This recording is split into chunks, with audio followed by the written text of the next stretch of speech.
We're excited to announce that our very own podcasting platform, Zencastr, has become a new sponsor to the show. Check out the podcast's discount link in our show notes and stay tuned for why we love using Zen for the podcast. You're listening to the Archaeology Podcast Network. This is the CRM Archaeology Podcast. It's the show where we pull back the veil of cultural resources management archaeology and discuss the issues that everyone is concerned about. Welcome to the podcast.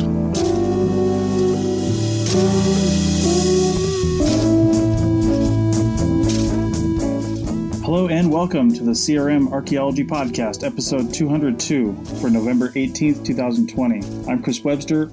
On today's show, the crew tries to dispel some common misconceptions in CRM around budgets and seasonality. The CRM Archaeology Podcast starts right now.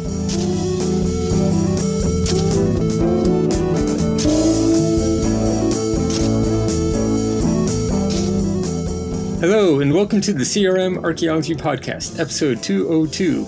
For November 18th, 2020. I'm Stephen, and I'm filling in for Chris, who couldn't be here as our host. Joining us today are Heather in California. Hi, everyone. And Doug in Scotland. Hey, everyone. And he's on time. Today, it's early November, so winter just showed up for us here in Calgary, and I'm sure if it hasn't reached you yet, it's about to. So we thought we'd talk about seasonality and how it applies to CRM as a business. I know in the past we've often had episodes that discuss winterizing your career and stuff like that for field techs and other archaeologists. But in this case, I think we were planning on talking about a little bit more about how that ties in with how basically the CRM companies do business and just kind of the seasonal nature of how the industry works.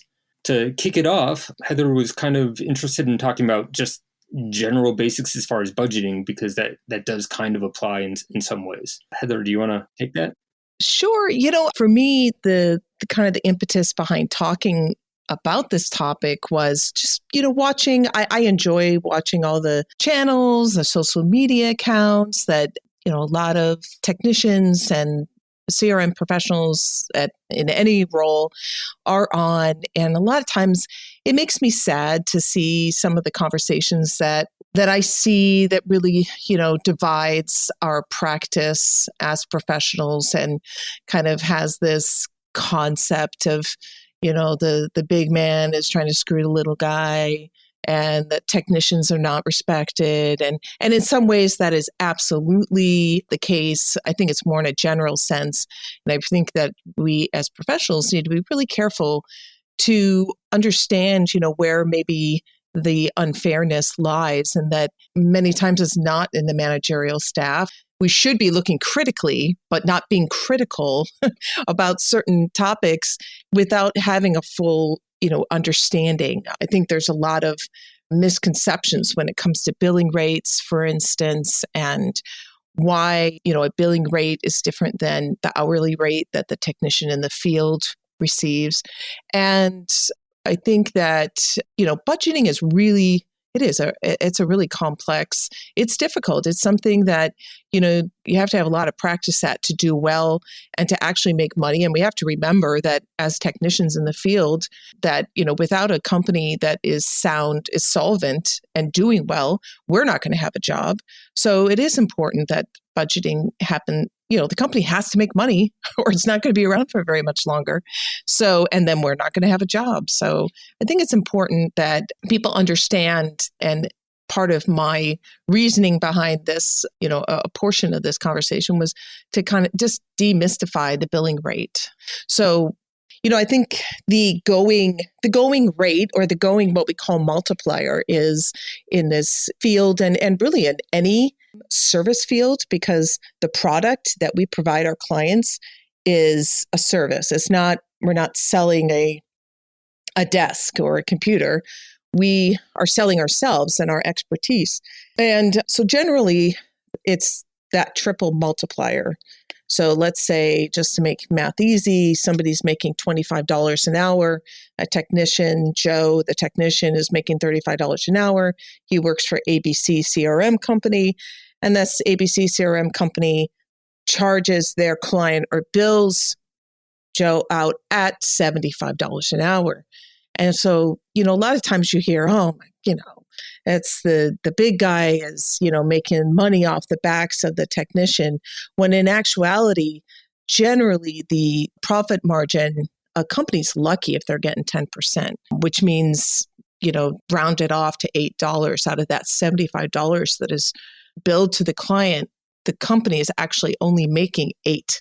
And that's actually considered a healthy, good profit margin. So when you think of it that way, and why is that? Like what else is kind of divvying and pulling money out of that $75? So you have $75. Obviously, you have to pay Joe. So Joe's being paid $25. And not only is Joe getting paid $25 an hour, but if he is a full-time employee, he's getting paid significantly more than that, although that's not what he sees in his paycheck. But he gets benefits. He has quite a few other benefits that are probably another 30% of that $25. So, now you have, upwards of $34, $35 that you are taking off the top of that $75. So now you're cut it almost in half. And then you have, the cost of doing business that you cannot bill to your client. And once you do that, especially you have companies that at brick and mortar buildings, you have liability, you have unemployment insurance, you have quite a few other things that are taking out of that $75. You're lucky if you're getting $8 out of that $75 as a profit margin. So, if you look at it that way, you realize that, it isn't such a grotesque amount of money that the companies are making on your hourly billing rate. So, sure. We were talking before we started recording the show that I don't really care. That's not my job. I don't do budgets. And from a certain perspective, what I'm getting paid is what I'm getting paid. Mm-hmm. And, if that's the amount that they offered and I agreed to, then that's what I'm getting paid. And right. If I wanted more, it has nothing to do with the budget, right? It's not like, oh man, the company's making $50 off me an hour and blah, blah, blah. And it's like that's completely irrelevant to what I'm actually getting paid. And if I wanted to get paid, I would ask for more money. Mm-hmm. Right? That's fair. In my mind. The other thing is, my other big point is I do care about budgets more from a time perspective. I run projects, I'm out in the field. I need to know that we're going to have enough money to do the project in a reasonable amount of time and not be shortchanged. Here's a 3-day project, but you only have the money to do it for 1 day. Right. And it's like, well, that's not going to work. Right. Right. And so for me, the budget is more like, so how long do I have, do we have to be able to do this? Am I going to have to hire, an excavator with, mechanical equipment to do some stripping? Am I going to have to spend a lot of time in the office doing coordination with utilities and other interested parties? Am I, how much time am I going to have to do historical research or, artifact analysis or, I think of it in terms of person hours, right, more than, dollars. So I'm curious, Stephen, are you the one who actually writes the proposals and figures out the budget, or you provided a job and said, this is the amount that you have to do it within? Generally the latter, okay, but sometimes the former. Okay. Sometimes, particularly for excavation, if I go out there on a survey and I find a site, I've been there. I've seen it. I have an idea of what the site is. I have an idea of what the, I want the research design to be like. And I'm sometimes then consulted as to, so what do you think? How many days do you think this is going to take? How many people, Right. Mm-hmm. In the cases of survey, I don't necessarily have that level of input sometimes. Right. But I do think, particularly after this year, I had a few projects and I've been thinking about kind of self-assessing what my thoughts were of how long this was going to take versus how long it's actually taking.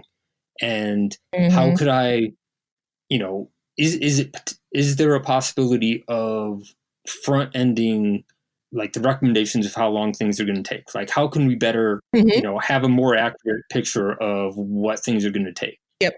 Yeah. So my thought has been more along the lines of like, well, if we look at like soils data and like kind of a strongly data-driven approach, like look at what other work's been done in the area and see if we can't figure out how long that took with how many people, like look at the reports, have an idea and try to wrap that into like a smarter proposal, basically. Right. For me, I think maybe it's helpful to kind of go through just the thought process of when you're writing a proposal, which does, lead into the idea of seasonality. And, first you have to look at, you have a client that comes to you, and you have different types of proposals. You have proposals that are what I would consider or call a sole source proposal, which means the client is your client.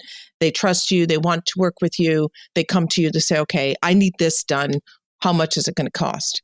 And you generally know that client, you know how much kickback they're going to give you they don't come to you and say, I want it to cost this, because they're just like oblivious. They have no idea how much it's supposed to cost.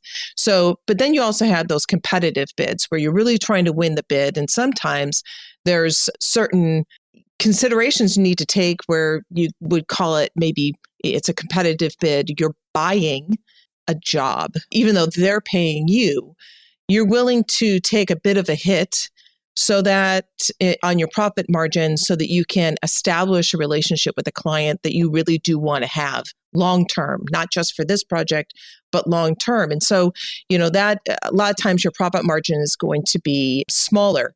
And in my opinion, the way I do business, that profit margin does not come off the backs of the technicians. The technicians get paid what they get paid, period. Especially on a practical sense, you're opening yourself up to liability if you do it any other way than that.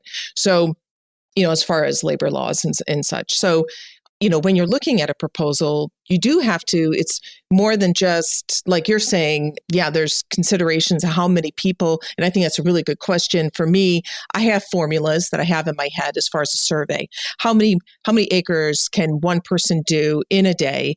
But you can't just look at it. You also have to consider terrain. You have to consider how far away, how remote is that project location. All those things need to be considered. And not everybody's good at writing proposals. And if you're writing a proposal and you're not considering all the different things that are going to cost money, it ends up, very stressful for the person who actually has to enact that budget and keep within the budget. And so, they're just like you said, you have to think, am I going to have to pay an excavator? And all those things are things that need to be thought of way ahead of time before you even submit the budget. You have to think about, I anticipate every single thing that's going to cost money so you can incorporate it into the budget so that later on down the road, you are not bound to a contract that you can't fulfill without losing money. So, as far as another thing to consider is that, it's not just people. And I wish, people understood that it's just not, I need 5 people. We have to think about who are those people? Is it, one crew supervisor and 4 technicians? Do I need 2 crew supervisors? Because I'm going to have 2 separate areas that I need. And then I have technicians under them. Because why? Because the crew supervisor is likely going to have a different billing rate or a different hourly pay than somebody who's a technician. They're going to get paid more. So now if they're going to get paid more, then I need to consider that it's not just straight across the board, 5 people at $60 an hour. I have to consider that I might have some at $90 an hour. And that's where people start losing their budget, is when they only apply just this roundabout, I need 5 people at $60 an hour. And I'm just giving, general terms. Sure. And then next thing you know, they don't have 5 people at $60 an hour. They need somebody at $90 an hour. And now all of a sudden you're eating into your profit and the budget just goes down from there. And, these are things that I just don't think, unless you've had to do it yourself, that you're going to understand all the nuances behind a proposal and why you see managers of a project sweating bullets in the middle of a survey going, crap, I've already gone through my entire budget and we're only 75% done with the acreage that we have to do. And it's, that's where it comes from. It's from not having built that proposal on the front end correctly. And I just think it's helpful for people to have that perspective. Sure. Yeah. And when you do this, thinking about like the seasonality, because I'm looking outside and I literally just finished a field project on Friday and the weather was nice. And then basically winter storm has blown in over the weekend. So like I totally just got by the skin of my teeth in this one. But, like, do you take into account like seasonal weather? Like if it's cold, people are going to be moving slowly. If it's like a lot of really heavy rains, like the work goes slowly, right? So is that a factor? Absolutely. It's a factor. It's especially a factor. We have some projects that are fairly remote and are likely going to have rain. So now you have people that, let's say you have an agreement, you have already told your technicians they're not going to get paid unless they're actually working. So let's say we have a rain day, we cannot work. So we have a rain day, we can't work. We're not going to pay you your hourly wage, but we are going to take care of your hotel per diem, which any good company should be doing that. You can't strand somebody out in the middle of nowhere and then not be paying their hotel when you have a rain day. I mean, it's just not right. So those are all things absolutely you have to consider. And then also you have to consider, there are some companies, if at all possible, I do try to give somebody like a half a day of work because it's hard. I mean, they're stuck out there where they could have been working another job. And there are some projects where you do have that ability to even pay them for the full day, as long as it doesn't extend too long. But, a lot of that obviously is affected by whether it's a sole source or a competitive bid and the ability of the person who actually wrote the proposal to really have that foresight. Not everybody does. And that's where you get into situations where you're asking technicians to do, or not me, but some companies are saying, hey, I don't want to be the one that's on the hook for having a lower profit margin, which is small to begin with anyway. So you start encouraging your technicians to do things that are just not fair, and that's where I think technicians need to really decide if you don't like how a business is treating you, and then you just don't work for them anymore. I mean, they get the message that way. And hopefully you can find a company that does offer you what you want. Yeah, I think there's a ton of companies that are very fair out there. You just have to look for them. I mean, just like any job, not always going to get the perfect job. In fact, very few people stumble across an awesome job opportunity in any field and work right off the bat. That's just not practical to think that you're going to get that. So, you learn is called, what the hard knocks of life, right? Sure. You learn what to look for next time around. On that note, I think we'll end this first segment and go to a break and come back and talk maybe a little bit more about budgets, but maybe a little bit about seasonality. Back after the break. Chris Webster here for the Archaeology Podcast Network. We strive for high-quality interviews and content so you can find information on any topic in archaeology from around the world. One way we do that is by recording interviews with our hosts and guests located in many parts of the world all at once. We do that through the use of Zencastr. That's Zencastr. Zencastr allows us to record high-quality audio with no stress on the guest. Just send them a link to click on, and that's it. Zencastr does the rest. They even do automatic transcriptions. Check out the link in the show notes for 30% off your first 3 months, or go to zencastr.com and use the code CRMARC.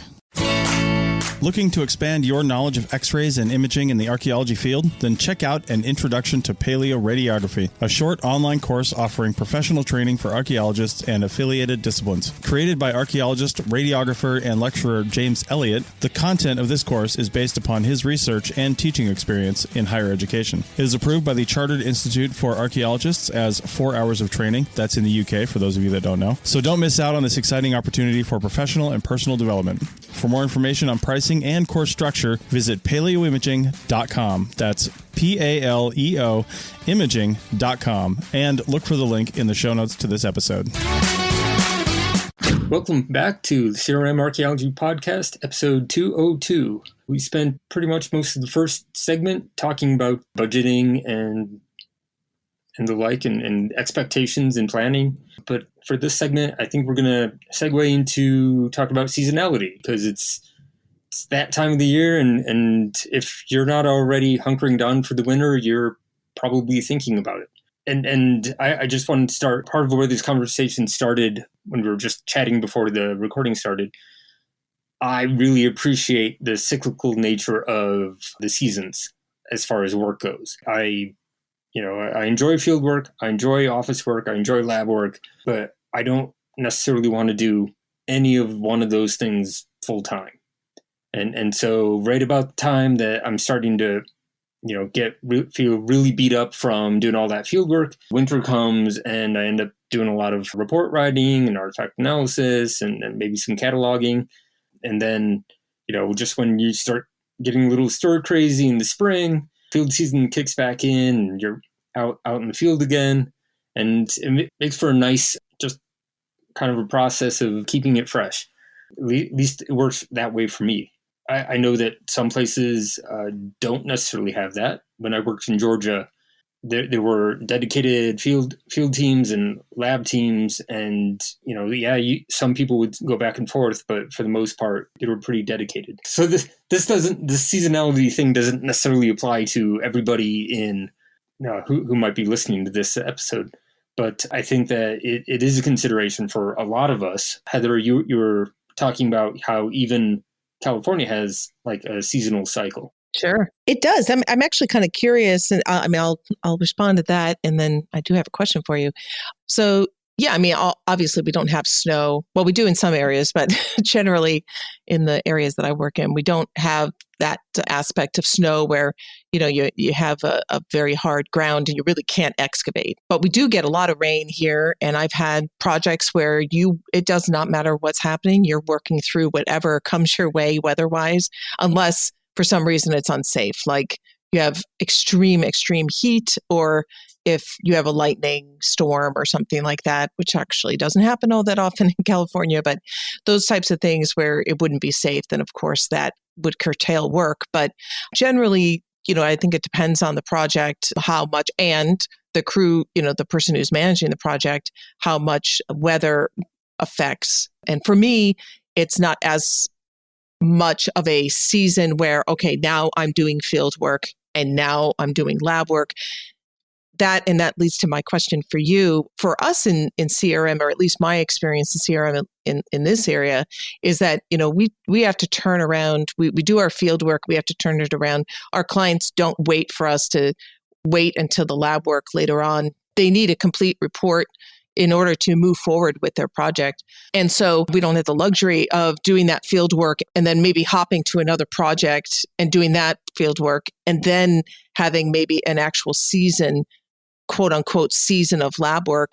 And so is the nature of what you do allow you to do that? Or that's just what you focus on, and you have other people that are writing reports. You just happen to, during certain times of the year, do more report writing than you would in other times of year? No, that's a great question. No, like particularly for survey and stuff like that, like the short, run out few days doing field work, we usually turn out a report pretty quickly after that. So I guess I was kind of overgeneralizing. In the summer, we do, like, there's like you go out into the field, work on a project, go back, write it up, submit the report, go back out in the field for a different project, come back, write the report. And, depending on the schedules and the workload that needs to get done, you could be, going from like one field project to another field project to another field project, and then coming back and writing all those up at once. Got it. That sort of thing. But there is a certain amount, particularly for mitigation and excavation, because those require that much more lab time. Sure. A lot of times those get put off into the winter, unless there's something in the client's timeline that, doesn't allow for it. Yeah, that's interesting, because at least, see, in California now, I'm seeing it more and more where agencies that, the ones that actually are the ones that are employing the mitigation measures or making sure that the mitigation measures are followed, or the ones that are actually writing the mitigation measures, are now including caveats that clients are not allowed to have an occupancy permit or any kind of permit that allows them to move forward with the project until the mitigation measures are complete, the report is turned in, and if it's an excavation or data recovery, that everything is curated according to the conditions of the project. And so, I've I've seen it increase in the last few years. And the reason is because, like we all know, people do the field work, they will do maybe the analysis, but they are really poor about writing it up. And so, agencies and I think tribal members were really, starting to see how people are not following through and doing what they're supposed to be doing as far as the actual report, which is the purpose of doing the data recovery, that we actually have data in the end that is now there for others to look at and for us to learn about the prehistory of the area. And so I think they've started getting wise to that, and now they write that in the mitigation measures. So now that even makes it more difficult, which, has definitely changed how we look at a project schedule. So I think you're right. I mean, or I shouldn't say, I think you're right. You're doing what you're doing. But in this area, it used to be that you would excavate and then you would do, you sand the lab work out, and then you would write the report when you had an opportunity. It was a luxury to be able to sit down and really take your time writing a report. And now you don't have a choice. Like, you have to get it done in a certain period of time because, right, you have your client tapping their fingers on the desk waiting for it, because until they have it, they can't move forward. And because we're kind of the last thing that's done, it has to happen quick. So yeah, well, and being the last thing to get done, I always joke that we're nothing more than like really slow utility locators. Yeah. We're going to sweep the area, tell you if it's okay. Oh, you want to dig there anyway? Well, we're going to have to move it. So now we have to get all the agreements in place. And yeah, it doesn't quite work that way. First, because Alberta, we get archaeology permits to do field work. Right. And in the permit, it's stipulated that you have to do a report, and you have a timeline to do it. And it's pretty standard for all the projects, all the permits. And so, like, not doing a report isn't a possibility. If you don't do a report, you're never getting another project. Yeah, that's what I wish it was that way. Which makes your employability really poor. It really should. We should adopt something like that. I mean, we have something like that for ARPA permits. When you're working on, state parks land, national parks land, you have to have a permit before you do the BLM, that sort of thing. But in general, we don't have that. I think that's an excellent way to go. So to go back earlier in what you were talking about, they don't get to start the project until they have approval from the Historical Resources Management Branch, which is the Alberta government agency. So just because, we've finished the field work, if we haven't done a report yet, they don't get their approval. So the cases where I'm talking about, like, okay, now we can do our lab work, those are cases where the projected start date for those projects aren't until, in this case, it'd be like, later 2021 or 2022. So by their timeline, we have plenty of time to get it together and get the report submitted. That's great. It doesn't always happen that way. Sometimes by the time they call us to do the work, they already have the trucks running. And it's like, well, yeah, when did you want clearance by? Because you're not getting it. Right. So sometimes we do have people in the lab, in the summer, knocking stuff out because we gotta get moving on that report. There is a thing here where they do allow interim reports in certain circumstances, which are very much like for a quicker turnaround. So the artifact analysis isn't quite as deep. It's usually just like massing counts of the artifacts, and with a very kind of superficial analysis of the site and stuff like that. Usually, though, that's, at least in my experience, from what I've seen, that's usually used when you want to do more work, and so you want more requirements, and you don't want to wait until like the full analysis is done before saying like, okay, now we'd like to do more work. Usually, the interim's used to like kind of expedite we really want to do more work, and so we need new requirements from the province, but time's a factor, so we're going to do it as quickly as possible within that framework. I'm curious for people in Canada, and probably it's the same in the US as well, as far as people that are as needed technicians? Do people just go and find another job? In California, you can keep pretty busy as needed and just, kind of hop around with a few companies and stay fairly busy. So, in an area where you really don't have a choice, you can't excavate or you can't do surveys because of the snow or frozen ground, do people generally just go find another? Some people say they go south, but then you have to establish that you really know, you have a regional expertise, you have a regional knowledge, and it's difficult to do that, to work in the north and then go and, as they say, fly south. I think some people are successful in that, but that's certainly not going to be for somebody that's coming out of college that is looking for a job, or even for people that, just the average person doesn't have the luxury of just, packing up and leaving for a few months. And obviously that is the nature of our business, but, in California, really do appreciate technicians that have a lot of experience in the area. So, I'm not as open to just having somebody who comes in that's never worked in the area before, and you have to start somewhere. So, generally in Canada, what do you folks do when the season of digging is done? What is your percentage of people that would continue to have work, let's say in the lab? Well, first, like that, time I worked in Georgia that I was talking about earlier, that's exactly what it was. It was a snowbird job. I got hired, drove through a blizzard on January 1st, moved to Georgia, and did a project until the spring, and then left that project and went back up north to the Midwest. So as far as the requirements go, yeah, theoretically you need a certain level of expertise, but at the field tech level, which I was at the time, because this was back in the 20th century, I just needed to be able to know what a flake looks like, right? Like, right. I don't have to know the full chronology so much as, like, would I recognize an artifact if I saw one? Right. And they just wanted warm bodies. Yeah. So I got in on that. Here, I don't see a lot of people moving around. And I always find this really interesting. I feel like part of it is because it's not a national system, CRM. In Canada, it's very provincial. Like, I think there is like a federal law, but I think it basically says that each province shall have a provincial law. Got it. Sort of thing, right? Like, right. And so, like, the methods of what happens and what you're qualified to do greatly varies between the provinces. Saskatchewan and Alberta are pretty similar.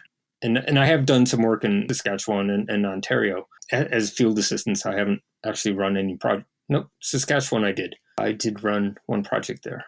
But I don't see people snowbirding. I mean, one, it's Canada. There's not a lot of places for them to go. Yeah, exactly. Yeah, like BC, maybe. Yeah.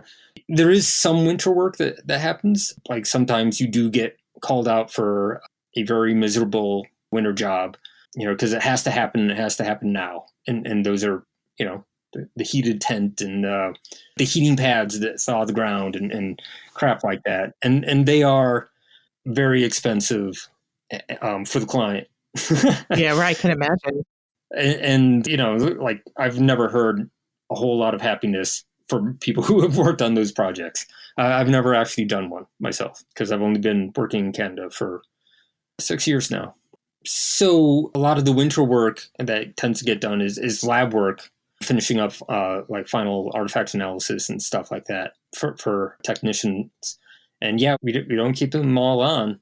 And so I think that a lot of them end up pulling employment insurance, basically unemployment, for the winter.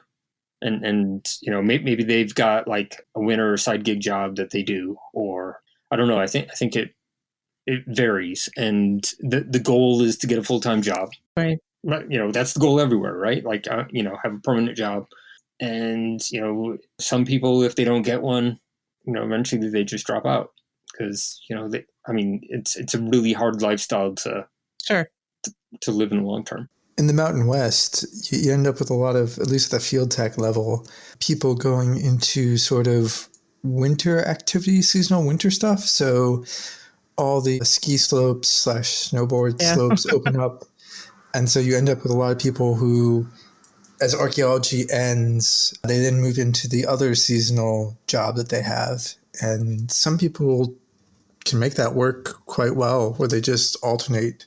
There's a couple of winter-based jobs, seasonal jobs, that happen to work really well with archaeology because, as soon as the snow disappears, archaeology can pick up again. And as soon as the snow gets there, the winter jobs pick up. So, yeah, I mean, there's other stuff, skiing, snowboarding, bits of other sort of wintry stuff, ice skating, all that sort of stuff. So I've known quite a few people that have been fairly successful doing that. Definitely, it takes a certain personality to be okay with that. That's why I think archaeologists are peculiar personality-wise as a whole, just like any, if you think of a seasonal type of job, or just like you're saying, even, I've had a lot of friends that do a lot of that, they're ski bums or ski instructors or, working in ski resorts. And they definitely are very similar personality-wise. You have to be willing to kind of go with that flow and not have that certainty in front of you. Yeah. Well, on that note, let's go to a break and we'll come back and have further discussion about seasonality. Back in a moment. You may have heard my pitch for membership. It's a great idea and really helps out. However, you can also support us by picking up a fun t-shirt, sticker, or something from a large selection of items from our TeePublic store. Head over to arcpodnet.com/shop for a link. That's arcpodnet.com/shop to pick up some fun swag and support the show. Welcome back to CRM Archaeology Podcast, episode 202. We've been talking about both budgets and seasonality, so I kind of want to twist those threads together a little bit. Recently, on a field project, I was driving to the project site with one of my bosses, and we were discussing this whole seasonality thing and about how, in some places where it's warm, you don't necessarily have that level of seasonal downtime. And so, just work just keeps going, right? You work through the winter, the lab staff's always on. You basically have permanent lab staff, or permanent as long as there are projects, and it just keeps going. And that brought up a really interesting thought between us, which was, do Southern CRM firms make more money? Is it a more viable business model to do CRM in warmer climates because you don't have to stop. You just keep going.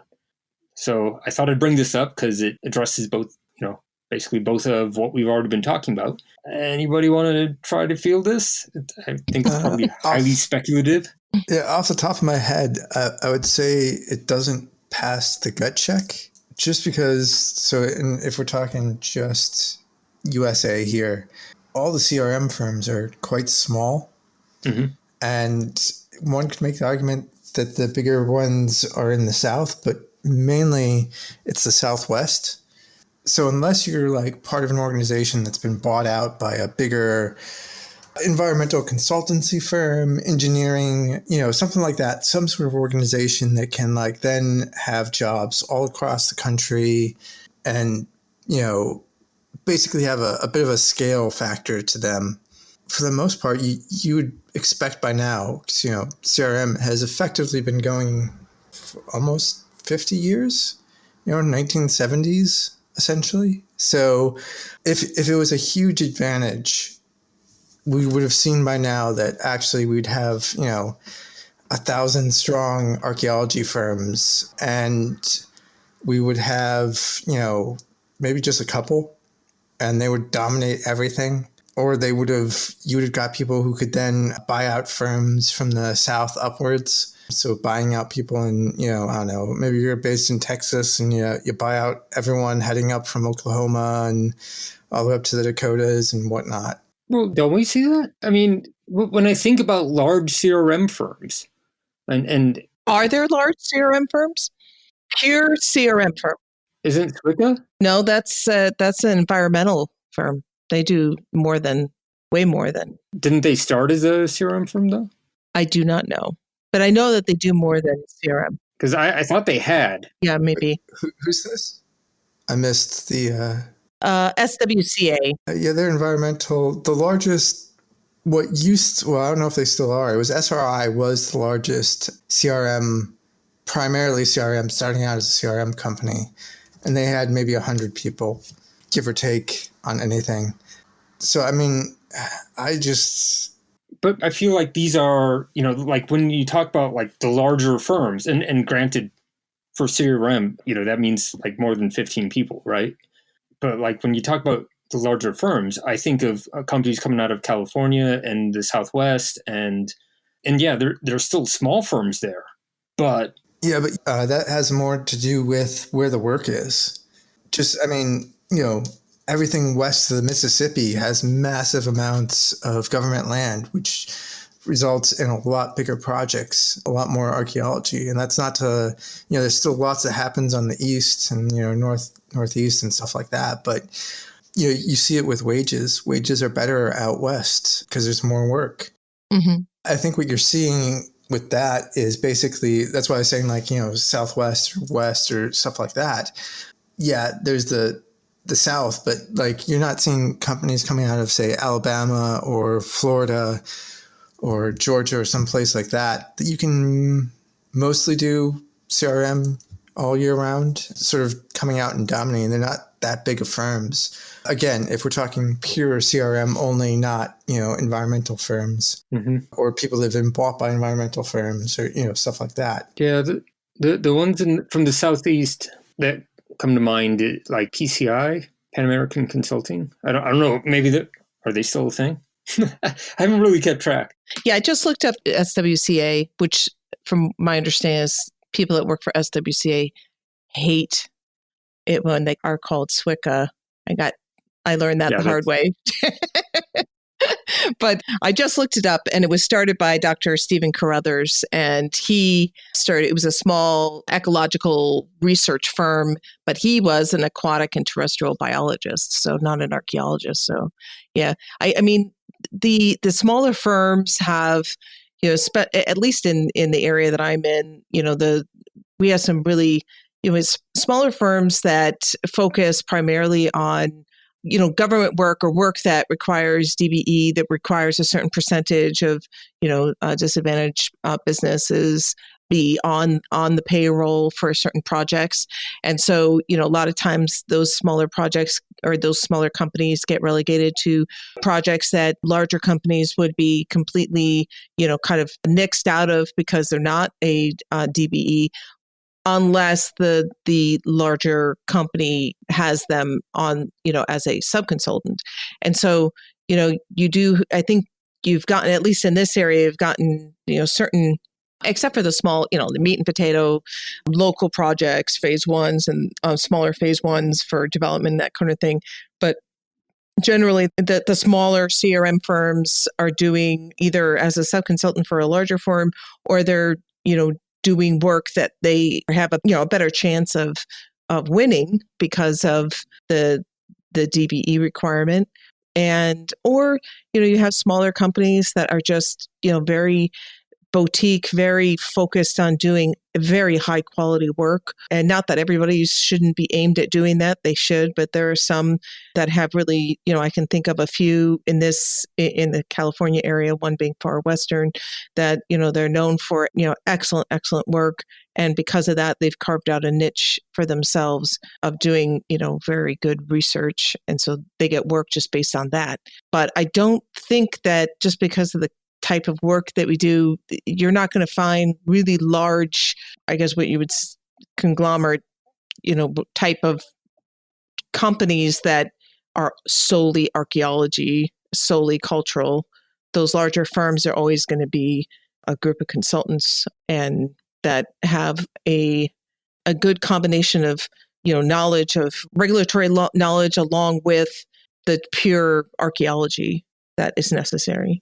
I also don't see how you could have a mechanism for what we're describing, being able to work, keep your staff on year round as actually creating a commercial advantage, which is a shame. But I mean, if you think about it, like field techs and, we're not, like our projects are not judged on quality. Mm-hmm. I mean, you have to get a bare minimum.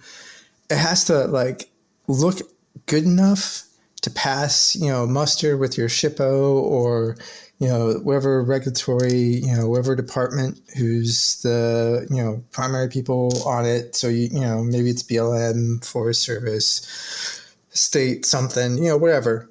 You basically just have to produce something that looks good enough. And that's the shame about it, is it's like there's no market mechanism for punishing organizations who maybe miss a bit of stuff. So like, let's say you're out on a site and you miss a hearth, which if you had, say, a very skilled field tech, and we should definitely throw it out there that like a skilled field tech is so much better than someone who's just like tossed out there, and they'll find so much more and they'll be able to excavate so much more and be better. But if you miss that hearth, no one's going to know.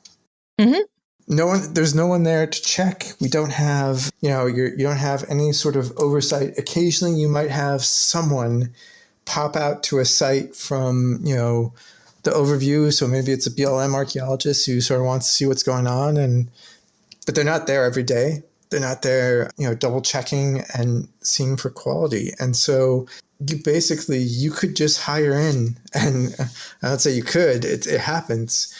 You basically can just hire in new seasonal people every year. And there's no mechanism with how CRM is set up to give you a disadvantage for doing that. I don't see a mechanism where it'd be great if, for those places to keep their staff on, build up that experience and keeping a team together, a good team that's worked on projects for months or years at a time will be so much more efficient and so much better. But again, you don't need to if you're doing a pedestrian survey and you miss a site, it happens, but there's not going to be any repercussions for you doing that. And so you could basically just hire in new staff every season, and they may not be the best, but they're good enough. And so I don't see there being any commercial advantage for having, there's a person advantage, and there's being a good human being and keeping someone on for year after year without having them to have the stress of trying to find the next job. That's a great thing, but that's not going to give you a commercial advantage how we have the system set up now. I actually think, from the perspective of somebody who does hiring and in an area that does have work all the time. So, maybe that needs to be at least, acknowledged. But, I have found over time that having a regular set of people that you have trained a very particular way and that what you're getting is a lot more pound wise rather than penny foolish. I guess I try to switch that phrase around, but I think, hiring new people all the time is for every project is penny wise, pound foolish, because you never know what you're going to get unless you get lucky that, people that are available every time you call them, which if they're good at what they're doing, they're probably not going to be regularly. So, I actually think that we have gone as a company to more having a larger full-time staff so that, and obviously it's easier to float that when you're a larger company. And we're not huge, we're 600, but that's all consultants, not just, archaeology. And that's 600 full-time. It's so much better. You're going to get so much. There are, good technicians that, we can get for three new people, one person can do the work of three because they're more efficient and they know what they're doing, and they're just more efficient all around. And so, I actually think that having full-time staff that you can count on, it's a lazy way to do business, to just start over all the time. And as a manager, I don't like having to scramble all the time for a crew. I like being able to have people at my disposal. And also, if you can't find people, there goes your budget, because now you're reaching, if I have a crew of people for the company, that across the board, I have, certain people in all different regions, then I have people I can count on rather than having to pay all these expenses. When you can't find people, you start getting desperate and you start pulling in from places that now are requiring you to have expenses that you had not budgeted for. So I think a company is much smarter to have at least a good core group of full-time employees they can rely on. Sure. I definitely agree with that. I think the reasoning for my initial question, though, is that if, we don't maintain the staff over the winter that we do in the summer, if we can maintain summer levels of employment, because the business, as I understand it, again, I don't do a budget, right? So as I understand it, you bill by the hour by person hours, right? Like, we have so many billable hours at this level. We have so many at, like supervisory level. We have so many at like the GIS tech level, whatever the categories are as part of the budget. And so if you maintain greater billing, that's what brings in more money as far as profitability goes. So at least in my head, that's how this process works. So the idea is, if we could maintain basically summer levels of work, wouldn't it be more financially beneficial to the CRM firm than if you couldn't? Not necessarily. So like what Heather has been describing is really good risk management. So in the sense that, having, as everything that Heather's brought up, having the staff there, not having to worry about bringing in people, the costs associated with that, all sorts of things like that. Also, when you have a dependable staff, that like the chances of a project going sideways is reduced. There's less surprise, or if there is surprise, you have a staff that is experienced enough that can handle any surprise and won't sink your company because, you've already blown through your budget and you still have 50% of the project to go. That will do that. But okay, but this isn't addressing my question. I'm getting there. Okay. But like, there is no barrier to entry in most places. And so, yeah, let's say a company does screw up and, because they didn't have good staff and they go bankrupt. Well, there's going to be like 6 other companies that are going to suddenly pop out of nowhere and be there to take that work. And just because you can also, this sort of goes back, is like, there's only a finite amount of work for CRM. So even being able to work all year round doesn't mean there's going to be work for you. So, like we're talking about, like there are places that you can work during the winter.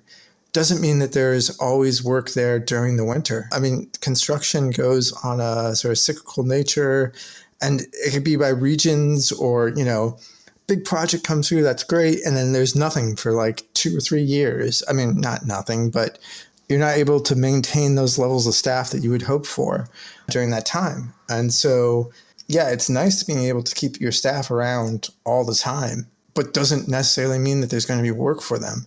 And it also means that if you're keeping all your staff around, everyone else, I mean, if we're talking about weather being the main factor here, everyone else that you're competing against can also keep their staff around the whole time. And that means everyone's basically trying to keep staff around, 365 days a year on a finite resource.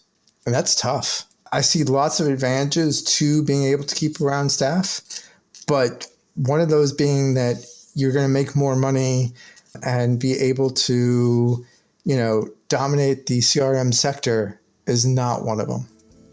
Okay. That's about all the time we have, so we'll just end on that note. Goodbye.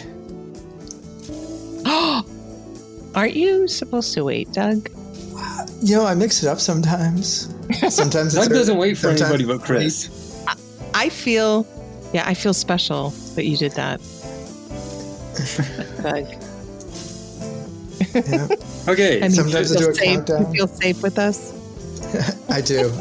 You guys are, I feel safe enough to go early.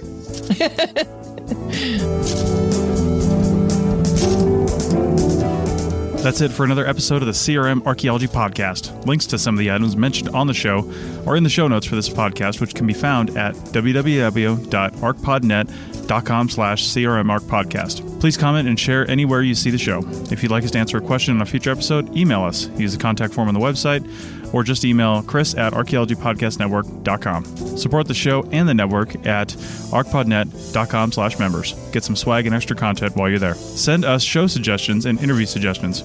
We want this to be a resource for field technicians everywhere, and we want to know what you want to know about. Thanks to everyone for joining me this week. Thanks also to the listeners for tuning in, and we'll see you in the field. Goodbye. Hear me, Doug? Goodbye. Goodbye. Goodbye, Doug. Oh, no, I already said it, guys. You can say it more than once. once. 2 minutes ago. Yeah, well, you can say it again. You're saying goodbye to our audience. Can you say goodbye to us? Hey, guys, this is like, there's only one bye. Yeah. It's either like really late, Hit really your quota. early. Yeah. Doesn't care about Chris is us. either gonna have Only to- the audience matters.